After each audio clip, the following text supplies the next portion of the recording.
بسم الله الرحمن الرحيم. الحمد لله وأشهد أن لا إله إلا الله وحده لا شريك له وأشهد أن محمدا عبده ورسوله صلى الله عليه وعلى آله وصحبه وسلم تسليما كثيرا ثم أما بعد. الحمد لله. اللہ سبحانہ تعالیٰ کے فضل و کرم اور اس کی توفیق سے سوال و جواب کی نشست آج ہم شروع کرتے ہیں. کچھ ہفتوں کا بیچ میں انقطاع گیپ آ گیا تھا مصروفیات کے سبب. اللہ سبحانہ تعالیٰ ہمیں علم نافع اور عمل صالح کی ہمیشہ توفیق دیتا رہے. اور پچھلے بھی جو پیشن سے سیشن ہے شدید مصروفیات کے باعث اور ضروری کاموں اور علمی دروس کے سو انہیں اپلوڈ نہیں کیا جا سکا ہے ابھی تک. انشاءاللہ کوشش کریں گے کہ جلد سے جلد انہیں بھی اپلوڈ کر دیا جائیں. اور ایک مرتبہ پھر ہم بتا دیں کہ یہ سوال و جواب کی نشست ان ساتھیوں کے لیے ہوتی ہے جو ہمارے سبسکرائبر ہیں، اس لیے زیادہ سے زیادہ ساتھی جو ہے سبسکرائب کریں، اوروں کو بھی بتائیں تاکہ وہ بھی اپنے دین کے تعلق سے اللہ سبحانہ تعالیٰ کی توفیق سے رہنمائی حاصل کر سکیں. لا حول ولا لا حول ولا قوت الا باللہ. ہم اس کا اقرار کرتے ہیں کہ نیکی کرنے کی طاقت اور برائی سے بچنے کی توفیق اللہ سبحانہ تعالیٰ کی مدد کے بغیر نہیں. تو جتنا کچھ علم اللہ سبحانہ تعالیٰ نے دیا اس سے اپنے دیگر ساتھیوں کو استفادہ پہنچانے کی ہم کوشش کرتے ہیں. سبحانک لا علم لنا الا ما علمتنا انک انت العلیم الحکیم.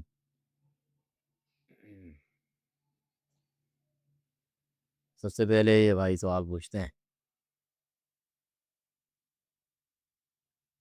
وضو سے پہلے نیت کا کیا طریقہ کار ہے؟ یا اس کے لیے ذہن میں نماز کا سوچنا چاہیے، کس نماز کا ارادہ کرنے لگا. زبان سے نیت کرنا جس طرح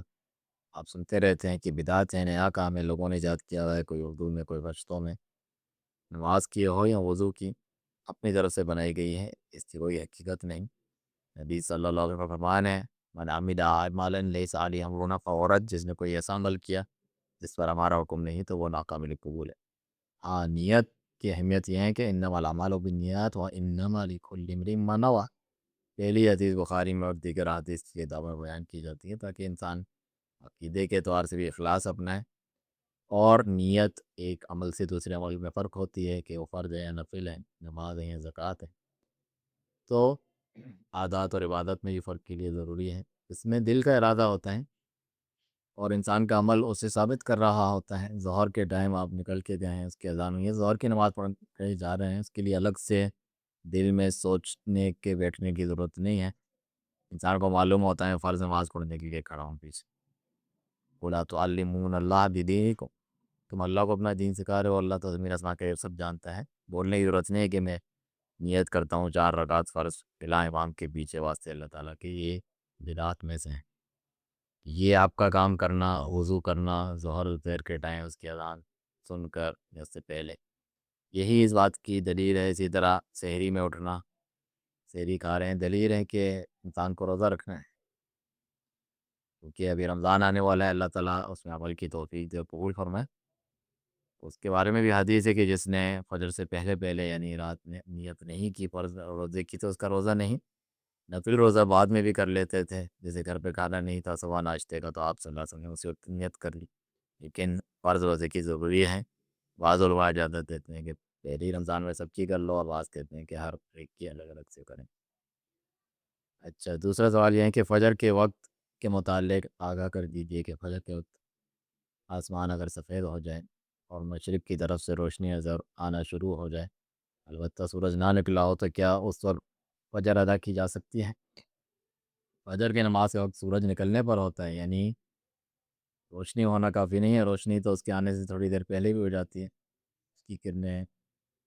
لیکن جب اس کا سر نکلنا شروع ہو جائے تب جو ہے تب اس کا وقت ہے. اور جس کی فرض رہتی ہے اس کے لیے تو اسے تو پڑھنا ہی پڑھنا ہے. اس کا وقت وہ ہے جو اس دن بھولنے کے بعد یاد آنے پر یا جاگنے کے بعد اٹھنے پر اذا استيقظ، جب وہ جاگے تو وہی اس کا وقت ہے. اس کو اسی وقت نماز پڑھنی چاہیے، اس میں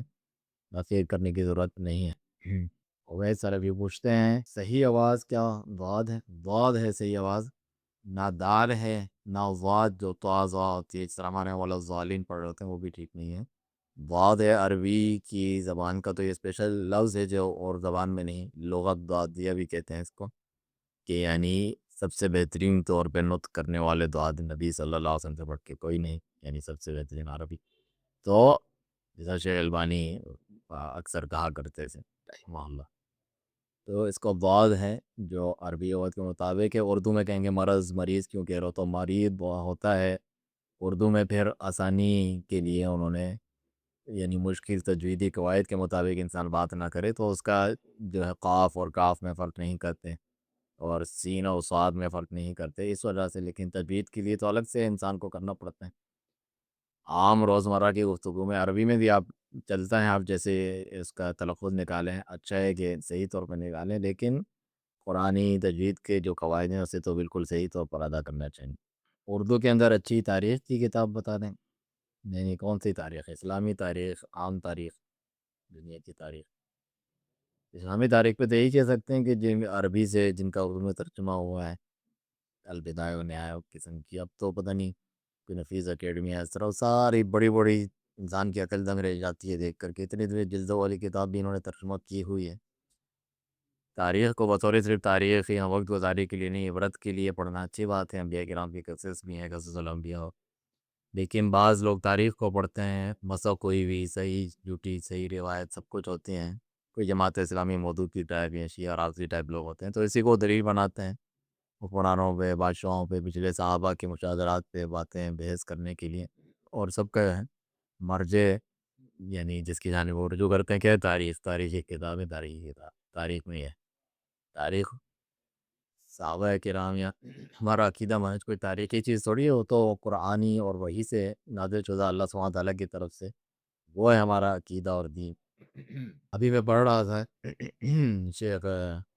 امان الجامی رحمہ اللہ کی شرح ہے، اور اس پہ ہمارے جو ہے دوست ساتھی ابو عروا ابن اللہ کا درس بھی ہوتا ہے اسی پر، کہ زاد المعاد میں سے امام ابن القیم رحمہ اللہ نے جو ذکر کیا کہ شرح صدر، سینے کی کشادگی، شرح صدر نبی صلی اللہ علیہ وسلم کو سب سے زیادہ حاصل تھا، اور یہ حاصل ہونا چاہیے انسان کو، مومن کو، کس طرح حاصل ہوتا ہے کس طرح نہیں۔ تو اس میں یہی تھا کہ نبی صلی اللہ علیہ وسلم کو بھی اگر کوئی بس عظیم شخصیت مانتے ہیں، بہت سے لوگ ایک جگہ کر رہے تھے شیخ ہمارے امی، کہ وہ تاریخ میں بڑے اثر انداز ہونے والی جو شخصیات نہیں ہوتی ان کی تاریخیں لکھ دیتے ہیں، ایسے شخص کو کوئی فائدہ نہیں جب تک وہ اتباع اور پیروی نہ کرے، ایمان نہ لے، جہنم میں پڑا ہوگا۔ ایسی محبت کوئی فائدہ اسے نہیں دے گی، جس طرح ابو طالب شخصی اعتبار سے صرف پسند اور محبت کرتے تھے، دین پر ایمان نہیں لایا، آپ کی دعوت کو نہیں سنا، قبول نہیں کیا، تو پھر جو ہے اسے کوئی فائدہ نہیں، بلکہ حجت تمام ہے ایسے کے پر۔ ایک اچھی شخصیت مان لینا کافی نہیں ہے، تاریخ کو بطور تاریخ پڑھ لینے کی کوئی حیثیت نہیں ہے جب تک اس سے عبرت کا سوال نہ پکڑے۔ یہ بھی تو دیکھیں نا تاریخ کے مقامات جہاں اللہ کے عذاب آئے ہیں اس کو تفریح آئے اور یہ بنا لیتے ہیں، نبی صلی اللہ علیہ وسلم تو بھاگ جاتے تھے، کہا آٹا گوندا ہوا ہے ان کے کنویں سے پھینک دو، ادھر سے گزرو تو جلدی سے چلے جاؤ، سر پہ کپڑا رکھ کے اللہ کی پناہ طلب کر کے، اس لیے ہوتا ہے۔ استمنا کا کیا حکم ہے؟ استمنا کا مطلب ہے اپنے ہاتھ سے منی خارج کرنا، مشت زنی جسے کہتے ہیں، میسٹرویشن کہتے ہیں، مرد ہو یا عورت دونوں کے لیے۔ زیادہ تر علماء کا یہ فتویٰ ہے کہ حرام ہے، منع ہے، بیکار کام ہے، اس کے یہ نقصانات ہیں۔ اللہ سبحانہ تعالیٰ قرآن میں فرماتا ہے کہ اپنے شرم گاہوں کی حفاظت کرتے ہیں مومنین، الا علی ازواجہم او ما ملکت ایمانہم فانہم غیر ملومین، اپنی بیویوں پر استعمال کرتے ہیں یا اپنے جو لونڈیاں ہیں، شدید طور پہ جہاد کی ضرورت میں لونڈیاں آتی ہیں ان پر استعمال کرتے ہیں، ان سے یعنی جمع کرتے ہیں، اور ابتغاء وراء ذلک فاولئک هم العادون، ان کے تعلق سے تو وہ ملامت نہیں، جو اس کے علاوہ کوئی چیز جائے گا وہ ملامت، وہ حق سے تجاوز کرنے والے ہوں، تو کہتے ہیں کہ اگر یہ ہوتا جائز تو ادھر بیان کیا گیا ہوتا، اور نبی صلی اللہ علیہ وسلم نے بھی فرمایا کہ نوجوانوں کو من استطاع منکم الباء، تم میں سے جو شادی کی شہوت خواہش رکھتا ہے، اس پوزیشن میں ہے تو وہ شادی کرے، اس کا یہ حل بتایا، ورنہ روزے رکھے، وَإِنَّهُ لَهُ وِجَاءٌ، اس کی شہوت کو وہ توڑے گا، تیسرا حل نہیں بتایا۔ تو یہ عمومی دلائل سے ذکر کرتے ہیں، بعض علماء جو ہے اس طریقے سے اسے نہیں لیتے ہیں کیونکہ اس میں واضح طور پہ دلیل نہیں ہے، اور زیادہ سے زیادہ وہ کہتے ہیں کہ یعنی عبث ہیں یا بیکار ہیں یا اس سے بہتر اور افضل تو شادی کرنا ہے، اس وجہ سے، کیونکہ ان میں واضح طور پر دلیل نہیں ہے اس کے حرام یا کبیرہ گناہ اس طریقے سے ہونے کی، اور جو علماء منع بھی کرتے ہیں وہ بھی بعض صورتوں میں اجازت دیتے ہیں، جیسا کہ بالکل زنا میں پڑنے والا ہو، زنا کرنے والا ہو، اس کا خطرہ ہو تو بڑے گناہ سے چھوٹا گناہ اگر وہ تصور بھی کرتے ہیں تو یہ کرنے سے اس کی شہوت ٹوٹ جائے گی، کم از کم وہ اس سے بچ جائے گا۔ اس تعلق سے علم علماء کا کلام جمع کر کے آپ دیکھ سکتے ہیں، میں نے جو ہے نشر بھی کیا تھا ایک کتابی جیسی صورت میں، ویب سائٹ پہ آپ کو مل جائے گا۔ اس کے احکام ہیں کہ وہ نماز روزہ بھی کرتا ہے، پھر بھی اس عادت سریہ کہتے ہیں اس کو، یعنی سیکرٹ ہے، خفیہ عادت، تو اس سے بچنے کے بہترین طریقہ تو وہ ہے، لیکن بہرحال یہ جو ہے زیادہ بچنا بہتر ہے، ورنہ جو ہے دلائل دینے والے ہمارے ہی علم سے بعض ہے، جیسے امام شوکانی مشہور ہے کہ انہوں نے لکھا کوئی منع اور آرام نہیں ہے، اور بیوی کے ساتھ یہ کرنا وہی علماء جو ہے جو منع کرتے ہیں جائز قرار دیتے ہیں، تو ظاہر سی بات ہے اگر کوئی منع چیز ہے تو اس کے ساتھ بھی جو ہے یعنی صحت کے لیے نقصان دہ چیز جو وغیرہ بتاتے ہیں تو وہ تو وہاں پر بھی جو ہے موجود ہے، اگر اس طرح سے دیکھا جائے تو انسان بچے تو بہتر ہے، لیکن اس کی جو تفصیل میں نے آپ کے سامنے بیان کی ہے، اس طرح قطعی طور پہ نہیں، جس طرح حرمت کے بارے میں نام لکھ کے زنا کا ذکر ہے اس طریقے سے اس کا ذکر نہیں ہے، اور بعض وہ سلف سے روایات جس کے صحیح ضعیف ہونے میں اختلاف ہوتے ہوئے بتاتے ہیں، جیسا کہ ابن عباس رضی اللہ عنہ سے، اللہ عالم۔ باور لیدر جیکٹ، جاسم انور پوچھتے ہیں but some part of it contains leather from pig, can I sell it to non-Muslim or just throw؟ یعنی انہوں نے جیکٹ خریدی ہے جس میں جانور کا لیدر چمڑا استعمال ہوئے، جس میں پورا نہیں کچھ سور کا بھی ہے، جبکہ کتاب سنت سے ثابت ہے کہ حرام جانور کی جو جلد ہے کھال وہ ورید ہے، وہ دباغت جو عمل ہوتا ہے اس کی رنگائی کا، جس کے بعد حلال جانور جو ہوتے ہیں ان کی کا گوشت ہم کھاتے ہیں، دعا کرتے ہیں، ان کی کھال پاک ہو جاتی ہے، استعمال کی جا سکتی ہے، لیکن حرام والے جانور جیسے سور ہے اس طرح کرنے سے ہی پاک نہیں ہوتی، وہ حرام ہے اور منع ہے۔ حاکم وقت کے خلاف بات کرنا خروج میں آتا ہے، کیا کسی منسٹر یا بڑے عہدیدار کے خلاف بات کرنا بھی اسی زمرے میں آئے گا؟ وہ ان کی طرف سے مامور کیے گئے ہوتے ہیں،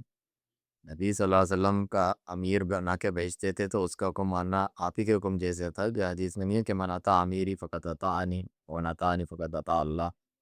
جس نے میرے مقرر کردہ امیر جو میرے گورنر بنا کے تمہارے اوپر بھیجا ہے اس کی اطاعت کی، میرے حکم کی اطاعت کی، اور میری جس نے اطاعت کی اللہ کی اطاعت کی، جس نے نافرمانی کی پھر اسی طرح آپ نے گنوایا، لیکن ظاہر سی بات ہے معروف میں ہوتی ہے، منکر میں نہیں ہوتی، جس طرح ایک غصے میں آ گئے تھے آگ جلا کے کودنے کا کہا تو نہیں گئے صحابہ، اور آپ نے کہا کہ ہاں کودتے تو یہ صحیح نہ ہوتا، انما الطاعۃ فی المعروف، صرف معروف میں اطاعت ہوتی ہے، ہاں ان کے خلاف نہیں بولا جاتا، دعا کی جاتی ہے، خفیہ نصیحت سب کو، چنانچہ حجاج بن یوسف خود تو قرآن نہیں تھا، امیر مقرر کر کے گورنر کر کے بھیجا جاتا تھا تو اس کی بھی سماع و اطاعت کرتے تھے، عبداللہ بن عمر ہوں، انس بن مالک رضی اللہ عنہ وغیرہ ہوں، اور انہی کے خلاف نکلنے پہ بعض کہتے تھے ہم برداشت نہیں کریں گے، نکلیں گے اٹھیں گے، وہ نکلے بھی تھے اور کافی خون خرابہ ہوا، انہی کے بارے میں کہتے تھے کہ نہیں صبر کرو، تلوار سونت کے ان کے خلاف نکلنے لگ جاؤ گے اپنا اور دوسروں کا خون بہاؤ گے، اور کہتے تھے صبر کرو، آنے والا جو ہے زور وقت اس سے بھی سخت آئے گا، یہ میں نے تمہارے نبی صلی اللہ علیہ وسلم سے سنا، تو سلف کا بھی یہ طریقہ ہے کہ ان کے ساتھ ہی سلوک کیا جاتا تھا، خود جو ہے ولی امر یا اس کے بھیجے گئے گورنر وغیرہ ہیں کسی عہدے پر فائز لوگ ہیں، ان سب کے ساتھ جو ہے یہی سلوک کیا جائے گا کیونکہ وہ اس کے حکم سے مقرر کیے گئے ہیں۔ حافظ پوچھتے ہیں کار انشورنس کے بارے میں تھوڑا ایکسپلین کر دیں، اس تعلق سے بھی ایک ترجمہ شدہ کتابی شکل میں آپ کو مختصر پہ مل جائے گا، جمع کیا تھا، کار انشورنس اور ہیلتھ انشورنس سب کمرشل ہیں، اور سب کے اندر جوا اور سود دونوں چیزیں موجود ہیں، بلکہ پچھلے دنوں کفالت کے تعلق سے تکافل کے تعلق سے ذکر کیا کہ بہت سے ایسی چیزیں ہوتی ہیں اسلامک بینکنگ یا انشورنس کے نام سے، اس میں بھی یہ گڑبڑ چیزیں موجود ہوتی ہیں، تو جائز نہیں ہے، اس میں جوا ہے، رزق ہے، جتنا دیا اس سے زیادہ لینا یا جتنا دیا اس کو چلا جانا، غیر یقینی چیز ہے، یہ چیزیں اس کے اندر موجود ہیں، چنانچہ اس سے بچنا چاہیے، تمام جو ہے یہ تو بالکل کھلے ہوئے یعنی کمرشل والے میں آتا ہے جو آپ کار کا کہہ رہے ہیں۔ احمد فرحت صدیقی فرماتے ہیں کہ سالوں پیار محبت کے بعد شادی کرنا اور پھر یہ کہنا کہ اسلام میں اپنی پسند کی شادی جائز ہے، یہ کیسا ہے؟ کسی سے محبت ہو جانا جو انسان کا دل اس کے بس میں نہیں ہے وہ الگ بات ہے، لیکن اس کے نتیجے میں زنا یا اس سے متعلقہ چیزیں، اختلاط اور باتیں، خلوت، یعنی اس کی کوششیں کرنا، سننے بولنے کی جو آنکھ کان دینا، اس سے متعلقہ چیزیں فتنے پڑھنا وہ منع ہے۔ لیکن دل میں اس کو جو کسی کے آ جائے اور اس کو چھپائے رکھے، اس کو موقع نہیں مل رہا شادی کرنے کا، وہ جلدی کرے، اس کے لیے یہ نصیحت ہے، ورنہ کوئی فتنہ میں مبتلا ہو جائیں گے یا دکھ اور تکلیف میں مبتلا ہوں گے، اپنے کو دوسرے کو بھی اس میں مبتلا کریں گے، اور کوئی ایسی چیز ہو سکتی ہے جس سے آپ لوگوں کی آپس میں شادی نہ ہو سکیں۔ حدیث میں ہے کہ دو محبت کرنے والوں سے زیادہ اس کا بہترین حل شادی ہے۔ تو وہ جو ہے پراپر طریقے اپنائیں، اس کے ولی کے پاس جائیں، لڑکی کے جو ہے رشتہ مانگے، اور اللہ تعالیٰ جو ہے زانی کرے تو ان کے لیے ہو جائے گا اگر موافقت ہے، اور دیگر حالات اور سازگار ہیں اس تعلق سے۔ تو یہ دل میں یہ بات ہو، اس پر عمل نہ کیا گیا ہو، اس کے نتیجے میں جو ناجائز اعمال ہے وہ نہ کیے گئے ہیں تو خیر ہے۔ اس تعلق سے پوری کتاب کئی سالوں میں ہم نے ختم کی، جو آپ کو مسجد سننا لاہور کی ویب سائٹ پہ مل جائے گی، الجواب الکافی امام القیم رحمہ اللہ کی، شیخ ابن باز کی شرح سے، اس میں ان تمام باتوں کا تفصیلی طور پہ ذکر ہے۔ فقہ کی کوئی اچھی کتاب بتا دیں، فقہ کی یا اصول فقہ کی؟ کچھ کتابیں تو ہم بھی پڑھا رہے ہیں، جس طرح الملخص الفقہی ہے، قرآن و سنت کی روشنی میں آسان فقہ کی اردو میں بھی ترجمہ آپ کو مل جائے گی شیخ صالح الفوزان رحمہ اللہ کی۔ اسی طرح فقہ المیسر ہے، آسان فقہ، اس کی بھی ترتیب و دروس ہمارے پیٹریون پر بھی ہوتے ہیں، وہاں دیکھ سکتے ہیں۔ اور ابھی پچھلے دنوں ہم نے کتاب الزکوٰۃ، کتاب الصوم بھی اس میں سے لائے، اسی طرح جو ہمارے رات کو درس ہوتے ہیں اگر پڑھائی ہیں ان سے بھی آپ استفادہ حاصل کر سکتے ہیں۔ یہ آسان ہے، عام فہم ہے، بغیر بہت زیادہ تفصیلی اختلافی مسائل میں گئے ہوئے، جو زیادہ صحیح راجے صحیح حدیث کے مطابق موقف ہے وہ بیان کیا گیا۔ سسٹر فائقہ پوچھتی ہیں کیا وضو کا پانی جگ میں لے کر کرنا چاہیے، ڈائریکٹ جو ہے نلکے سے کرنا سمجھتے نہیں؟ دونوں ٹھیک ہے، نلکے سے کرنا جائز ہے، اور اس وقت تو نلکے اس طرح نہیں ہوتے تھے، مشکیزے سے جو ہے بہایا جاتا تھا، یا کوئی برتن ہوتا جن کے الفاظ گئے ہیں کہ برتن میں ہاتھ ڈالا، ایک تشتری میں، ایک برتن میں، اور کافی میں یا لوٹے دیٹ چیز میں ہاتھ ڈالتے، پھر پانی نکالتے، وضو کر کے دکھاتے، جس طرح عثمان رضی اللہ عنہ کی مشہور حدیث ہے کہ میں نے اس طرح نبی صلی اللہ علیہ وسلم کو کرتے ہوئے دیکھا۔ نبی صلی اللہ علیہ وسلم کے ساتھ آپ انس رضی اللہ عنہ اور ایک اور لڑکا جاتے تھے، اور آپ کے صفائی ستھرائی کا سامان ساتھ ہوتا، مشکیزہ ہوتا اور یہ چیزیں، تو آپ استنجا کرتے اس کے بعد استعمال کرتے۔ نلکے سے سا کرنے میں یہ محصور ہے، جس طرح نبی صلی اللہ علیہ وسلم نے پانی کے ضیاع کرنے سے منع کیا، چاہے چلتی نہر کے پاس ہی ہو پھر بھی پانی جو ہے اس کا ضیاع نہ کرو، یہ اچھی بات نہیں ہے۔ تو نلکا یوں کھلا چھوڑ دینا، پانی بہتا جا رہا ہے بہتا جا رہا ہے، اس وجہ سے بعض لوگ جو ہے اس کو اگر ناپسندیدہ سمجھتے ہیں کہ ضائع نہ ہو پانی۔ آپ تو اتنے معمولی جو ہے بوتل جتنے پانی میں پورا غسل بھی کر لیتے تھے، صحابی نے بھی کر کے دکھایا، ان کے بال بھی بڑے تھے، کسی نے کہا کہ میں تو نہیں کر سکتا تھا، تجھ سے بڑھ کر ان کے بال تھے اور تو کہتے نہیں کر سکتا۔ تو کرنا چاہے تو انسان اس میں اقتصاد بچت کے ساتھ کر سکتا ہے۔ تو بعض لوگ اس کے حل نکالنے کے لیے ایسے نلکے بھی بناتے ہیں کہ وہ فوراً بند ہو جاتے ہیں، جب جو ہے بند ہوتے ہیں کھلتے ہیں، بند ہوتے ہیں کھلتے ہیں۔ تو یہ یعنی جائز ہے دونوں صورتوں میں، جس چیز سے بچنا ہے وہ بتا دی۔ کہتے ہیں کہ اکثر اسلامی کتب میں دل کے بارے میں لکھا ہوتا ہے، دل میں نیت ہوتی ہے، یعنی دل کو اس طرح بتایا جاتا ہے کہ دل جیسا کہ دماغ ہے، حالانکہ دل تو صرف خون کو جسم کے دوسرے حصوں تک بھیجتا ہے۔ یہ بہت بڑی غلط فہمی ہے۔ ابھی کل ہی سن رہا تھا کوئی پروفیسر ایسے کلین شیو دین کے بارے میں بات کر رہا تھا کہ علماء یہ نہیں بتاتے، اور دماغ جو ہے سینٹر آف تھاٹ ہے، اس میں ڈاکٹر ذاکر نے کبھی رد کیا تھا، دل اصل میں سوچنے کا مقام ہے، اس کا تو رد ہے باقاعدہ، اور میں نے ترجمہ بھی اس پہ کیا۔ یہ جدید سائنس والے ہیں فلسفی اس قسم کی بات کرتے ہیں، دماغ کا اس میں کچھ عمل دخل ضرور ہے، لیکن اصل جو ہے حاکم یعنی دل ہے۔ نبی صلی اللہ علیہ وسلم نے فرمایا کہ الا ان فی الجسد مضغہ اذا صلحت صلح الجسد کلہ اذا فسدت فسد الجسد کلہ الا وهی القلب۔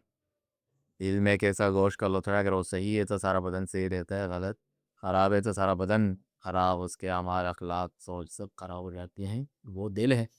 اللہ تعالیٰ فرماتا ہے قرآن میں ام لہم قلوب یعقلون بہا، کیا ان کے ایسے دل نہیں جس سے وہ عقل پکڑتے سمجھتے ہیں؟ تو دلوں کا ذکر کیا ہے کہ ہمارا جو ہے قلوب اقوال ان کے دلوں پر مہر لگ گئی ہے، دلوں پر تالے لگے ہیں، دل سے وہ سوچتے نہیں ہیں. لرن بائی ہارٹ یہ لوگ بھی کہتے ہیں دل سے یاد کیا. تو دل اصل مرکز ہے. اور شیخ حسین نے بتایا کہ اس دماغ کو بھی بعض نے بالکل انکار کیا. شیخ حسین نے اس طرح جمع کیا کہ یعنی یہ آرڈر جاری کرتا ہے دماغ اس کو نافذ کرنے کے لیے جو ہے ان کو بھیجتا ہے. تو یہ نہیں ہے کہ اصل میں جو سینٹر آف تھاٹ وغیرہ اس کو دماغ کے دیا. جیسا ذاکر نے کہا اسے کسی نے یہ اعتراض کیا آپ کے قرآن سنت میں تو لکھا ہے دل ہے جبکہ دماغ سے انسان سوچتا ہے. تو کہا صدر ہوتا ہے رب اشرح لی صدری. صدر جس طرح کراچی میں صدر میں مین علاقہ ہوتا ہے تو سینٹر آف تھاٹ کو صدر کہتے ہیں. اس سے مراد وہ دماغ ہے. وہ حالانکہ قلب کا اس نے جواب ہی نہیں دیا, صدر پہ آ گیا سینے. تو دل سے دل ہی مراد ہیں اور وہی اصل جو ہے سوچنے سمجھنے کی جگہ ہے. ایمان بھی وہیں کا قابل قبول ہے نہ صرف زبان کا. دل سے نہیں دماغ سے سوچو لوگ کہتے ہیں, یعنی جذباتی نہ ہونا. تو ایسا نہیں ہے, ان دونوں کا تعلق ہے کیونکہ ظاہر سی بات ہے دماغ میں خلل ہوتا ہے تو پاگل بنے وغیرہ لوگ کہتے ہیں دماغ میں اس کے خلل ہیں ٹوٹلی. تو کچھ نہ کچھ تعلق ضرور ہے اللہ عالم. لیکن یہ کتاب و سنت سے ثابت ہے, کوئی ایسی چیز نہیں جس طرح آپ کہہ رہے ہیں کہ یعنی کہ صرف خون یہاں سے وہاں پہنچانے کا ذریعہ ہے. اس پہ تو وہ کتاب و سنت کے دلائل الگ سے کتابیں لکھی ہوئی ہیں کہ اسی یہی تو اصل مرکز ہے سوچنے سمجھنے کا, ایمان کفر کا, اچھے برے ہونے کا, فیصلہ کرنے کا, نیت کا. نیت کا مقام تو دل ہے اور یہ بالکل صحیح لکھا ہوتا ہے. اور ایسے لوگوں کا مرد کرتے ہیں جو کتاب و سنت پر اپنے عقل فلسفے یا سائنس کو ترجیح دیتے ہیں. کیا موضوع پر وضو کیا جا سکتا ہے جو عام سوکس ہوتے ہیں؟ اس کا تو کئی مرتبہ جواب دیا جا چکا ہے پچھلے اس میں بھی, ہماری کتابوں میں بھی, ہمارے پمفلٹ میں بھی. جی ہاں کیا جا سکتا ہے. احمد فراز صدیقی کہتے ہیں کہ ودیش میں یعنی دوسرے ملکوں میں پردیس میں چیز کھانا کیسا ہے. پنیر جو ہوتا ہے ان کے گائے کے آنت جو ہوتی ہے انٹسٹائن, اس سے نکلا ایک کیمیکل استعمال ہوتا ہے جسے رینٹ کہتے ہیں, جو ہمیں نہیں پتہ ذبیحہ حلال طریقے سے کیا نہیں پتہ, اس کا تو ہم کچھ نہیں کہہ سکتے. مسلمان ملکوں کے بارے میں یہ ہوتا ہے کہ اس نے زنی ہوتا ہے اور ظاہر کے مطابق فیصلہ ہوتا ہے.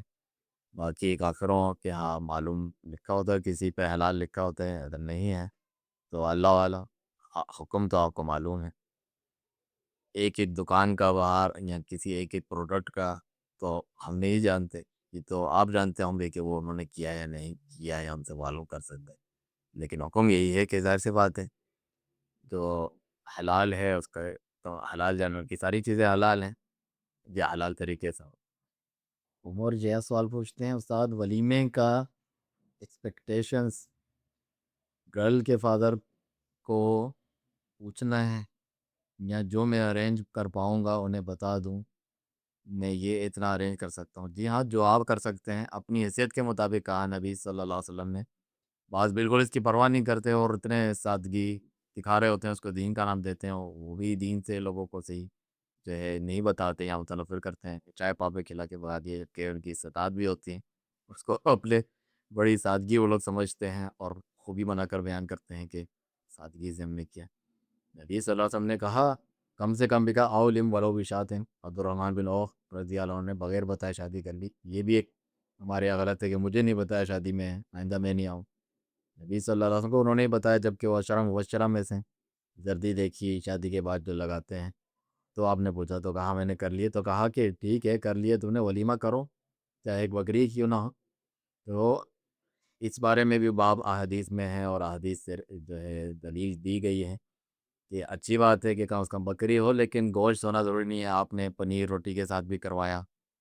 امہات المومنین میں سے کسی کے ساتھ, تو اس سے معلومات کے علاوہ بھی کسی چیز کے ساتھ جو استطاعت میں ہے آدمی کے مرد کی اس کے مطابق کرتے ہیں. اس کا مطلب اس کے استطاعت کے مطابق ہوتا ہے نہ کہ دوسروں کی ڈیمانڈوں کے مطابق ہوتا ہے. لیکن ان ایسی چیزوں کو جھگڑے کی صورت میں نہیں لے جانا چاہیے. شادی بیاہ کر رہے ہیں, پیار محبت کا تعلق ہے جو زندگی بھر چلنا ہے, تو ان کو افہام و تفہیم سے پیار محبت سے کچھ آپ ہماری مانیں, کچھ آپ ہمارا خیال رکھیں, کچھ ہم آپ کا کوشش کریں گے, اس طریقے سے معاملات طے کرنی چاہیے. اس کے معاملات کو بھی بعض جو دین پر عمل کرنا چاہتے ہیں سختی سے لیتے ہیں کہ یہ حکم بتاؤں میں ہاں یا نہ، ہم انہیں جا کے بتائیں گے، وہ اس کی مخالفت کریں گے، ایسا کیوں لے رہے ہیں؟ وہ بھی جب آپ اچھائی سے چلیں گے، پیار سے بات کریں گے، اتنا کر سکتا ہوں، چلیں آپ کی خاطر اتنا بھی کر لوں گا، تو وہ بھی تھوڑا سا کہیں گے چلو وہ تم اتنا نہیں کر سکتے، اتنا کر لو، ہمیں بھی جو ہے ہمارے رشتہ دار ہوں گے، دوسرے ہوں گے، یہاں بات کریں گے کتنے لوگ آئے ہیں کا، تو بالکل آر یا پار نہ کر لیا کریں، ہر چیز کو دیکھ بھال کے اعتدال کے ساتھ ان چیزوں کو کیا کریں، آگے جا کر بھی جو ہے آپ کی شادی میں یہ چیز فائدہ دے گی، یہ افہام و تفہیم ہے اور پیار محبت نبھا سے یہ مانتے منواتے ہیں اپنی باتوں کو، سمجھوتا ہوتا ہے، یہ چیزیں ان چیزوں کا لحاظ کر کے جو شادی بیاہ میں شوہر بیوی اور ان کے سسرال اور میکی کے جو تعلقات ہیں ان کو اس طریقے سے لے کے چلنا چاہیے، اس طریقے سے نہیں کہ بس جو ہے دینی شرع حکم بتاؤ حلال حرام میں جا کے ان کی خبر لیتا ہوں، ان کو یہ بتاؤں گا، یہ فتویٰ میں نے پہنچا دیا، اس طریقے سے تو نہیں چلے گا۔ آپ پوچھ رہے ہیں کہ ہمارے کورسز میں آپ کیسے داخلہ لے سکتے ہیں، انرول میں ایگزام کی تیاری کر رہا ہوں اور اپنے ٹائم کے مطابق سہولت سے میں ریکارڈڈ لیکچر دیکھ لوں گا، بالکل جو ہے آپ ہمارے پیٹریون پہ جائیں، جو میں چیٹ میں بھی لکھ دوں یا میں جب اسے اپلوڈ کروں گا تو ادھر بھی دے دوں گا نیچے کہ اس سے آپ جا سکتے ہیں اور وہاں جا کے آپ ریکارڈنگ سے سواد حاصل کر سکتے ہیں سبسکرائب کر کے۔ اللہ سبحانہ تعالیٰ آپ کی نیکی کی اور طالب علم کی عرص میں اضافہ کرے اور عمل کی توفیق دے۔ اگر سلیم پوچھتے ہیں، یہ مجھے پہلے ہی امید تھی کہ یہ مسئلہ بار بار پوچھیں گے، اور یہ مشہور اختلافی مسئلہ ہے کہ جہری نماز میں امام کے پیچھے سورہ فاتحہ پڑھنی ہے نہیں پڑھنی۔ ہمارے یہاں عام اہل الحدیث جو ہیں یا سعودی علماء کے قائل ہیں یا امام شافعی وغیرہ کا مشہور قول ہے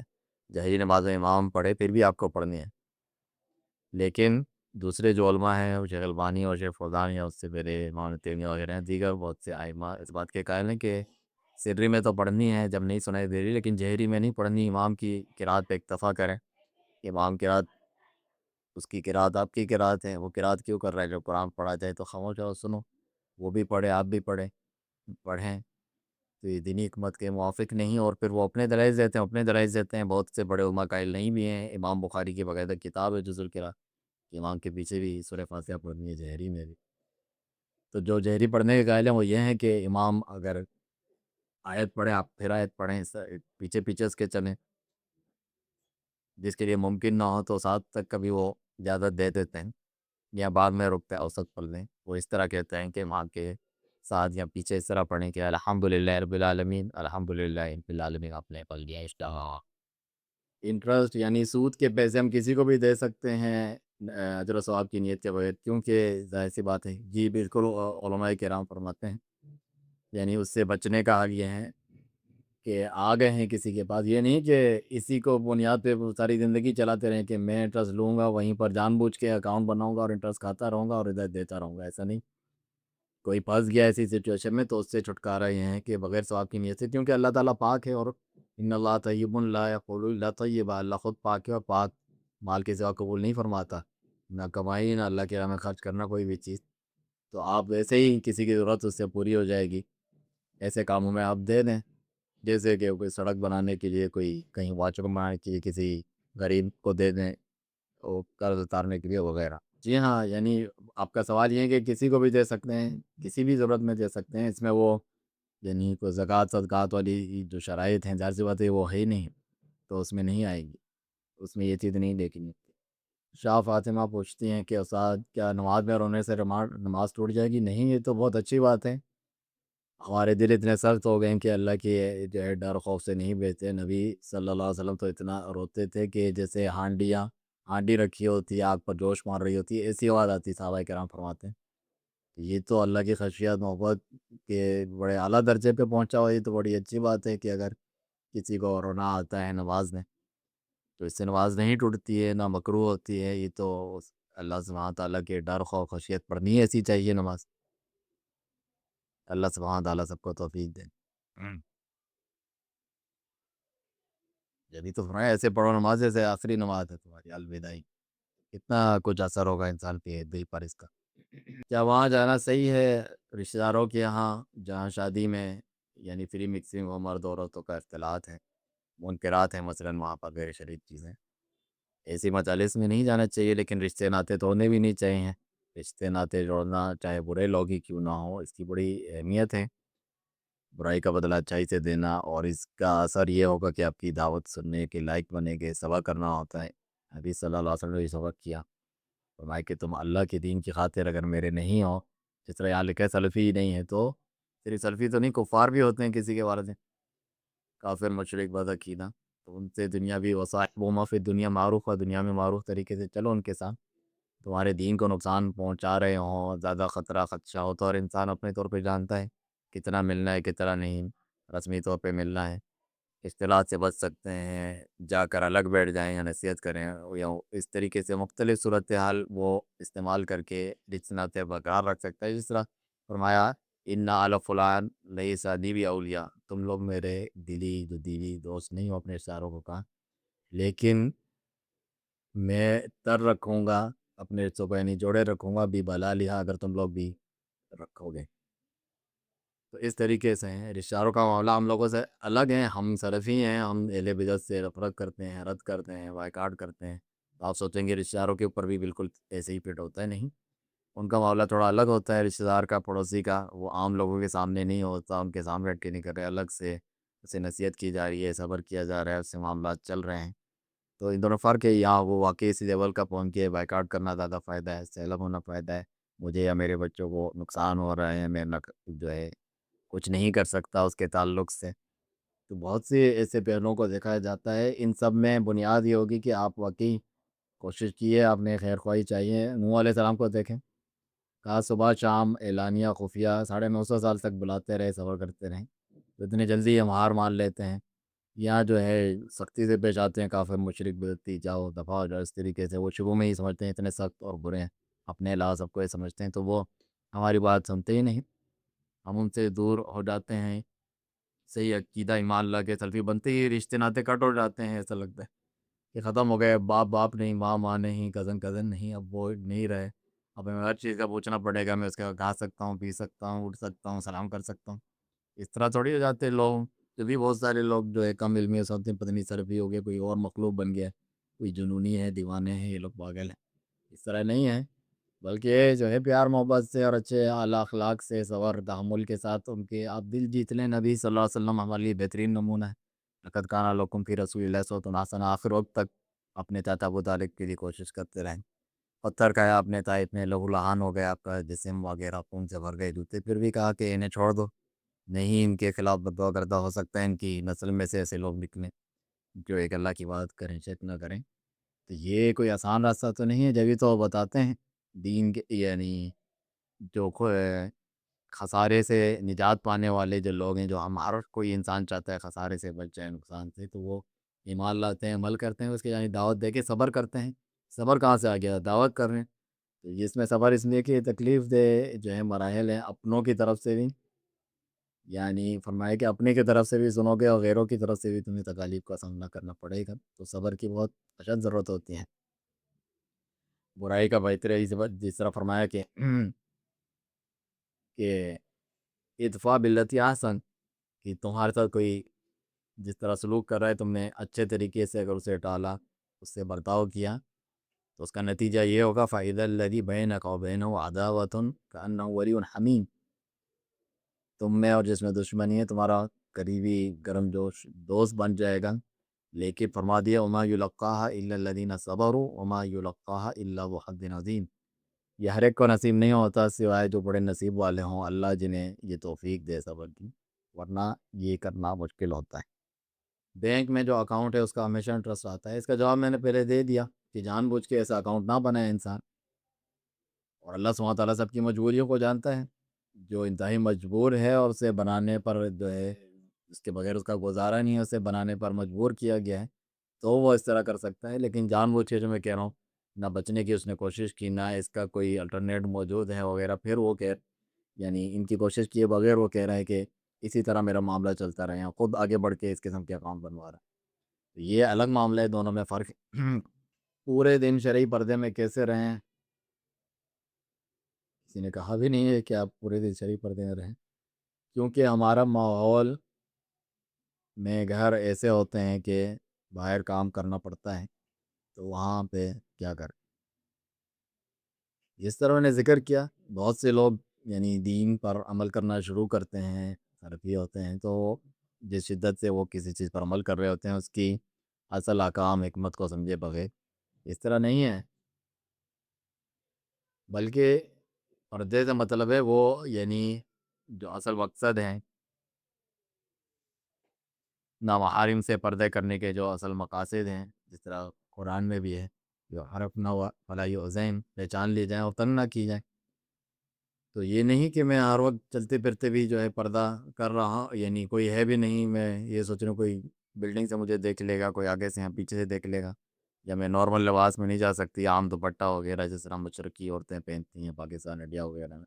عام طور پہ اس طریقے سے رہتی ہیں. جب انہیں کوئی باقاعدہ جانا ہوتا ہے اور باہر بالکل جو ہے لوگ ہوتے ہیں عوام ہوتی ہیں وہاں پر وہ پردہ کر کے جاتی ہیں، لیکن اپنے گھر میں ہیں اٹھتے جو ہے اٹھتے بیٹھتے ہیں تو وہاں پر انہیں اس طریقے سے پردہ کرنے کی ضرورت نہیں ہے، کیونکہ ایسے لوگ بھی ہم نے دیکھے گھر میں جائیں،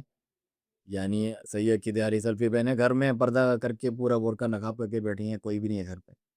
جس طرح ہمارے ہاں بے عقلی سے جو کرونا وغیرہ تھا لوگ ماسک پہنواتے تھے، کوئی اکیلا آدمی سڑک پہ جا رہا ہے اس کو یعنی آگے پیچھے کچھ نہیں ہے، اسے کیا ضرورت ہے بیابان میں کھڑا ہوا ہے ریگستان میں ادھر اس نے پہنا، کیونکہ اس کا مقصد انہیں نہیں پتہ ہے کہ یہ کس لیے ہے. تو ایسا نہیں ہے کہ بعض لوگوں نے تو اس کی صورت حال بنا دی ہیں، یا واقعی اس یعنی جس طریقے سے آپ جا رہے ہیں یا دوسرے جا رہے ہیں ادھر کوئی دیکھنے اوکھنے کا معاملہ نہیں ہے. جبھی تو یعنی ہر جملے کو موقع پہ جو کوئی قریب آ جائیں بالکل گھس جائیں تب عائشہ رضی اللہ عنہا فرماتی ہیں منہ پہ جو ہے آگے کر لیتے ہیں زیادہ، ورنہ یوں عام طور پہ جس طرح لوگ جا رہے ہوتے ہیں.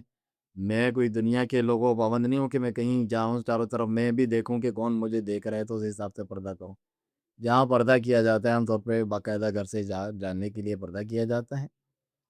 کہ اس کو پہن کے وہ نکلیں وغیرہ. جہاں نہیں کیا جاتا ہے اپنے گھر میں رہتے ہیں سہتے ہیں وغیرہ وہاں پر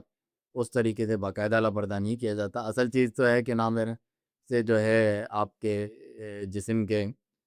جسم کو نہ دیکھے عورت پوری پردے میں ہے، اس کے جسم کے خد و خال یہ چیزیں اس کو نظرنا ہے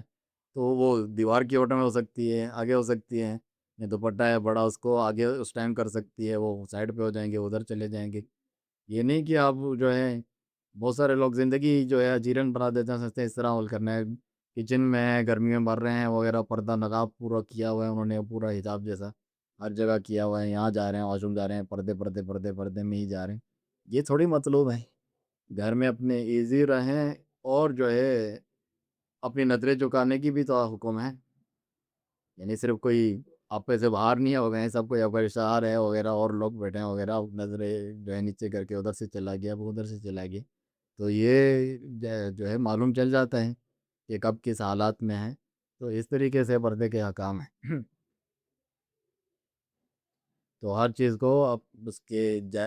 لائق مقام پر رکھ کر اس کی حکمت اور احکام کے نوعیت کو سمجھ کے اس طرح جو ہے اس پر عمل کر پیرا ہونا چاہیے. استاد جس دن نکاح ہوا ہے اسی دن ولیمہ کرنا ہے یا دوسرے دن کرنا زیادہ بہتر ہے؟ ولیمہ کے لیے کوئی خاص دن نہیں ہے، لیکن زیادہ جو ہے سنت سلف سے یہ ثابت ہے کہ جب شادی ہو بیوی سے ملے اس کے بعد ولیمہ کرے، پھر وہ دوسرے دن ہو یا کبھی بھی کسی دن ہو. یہی یعنی زیادہ سیرت کے اعتبار سے سمجھ میں آتا ہے.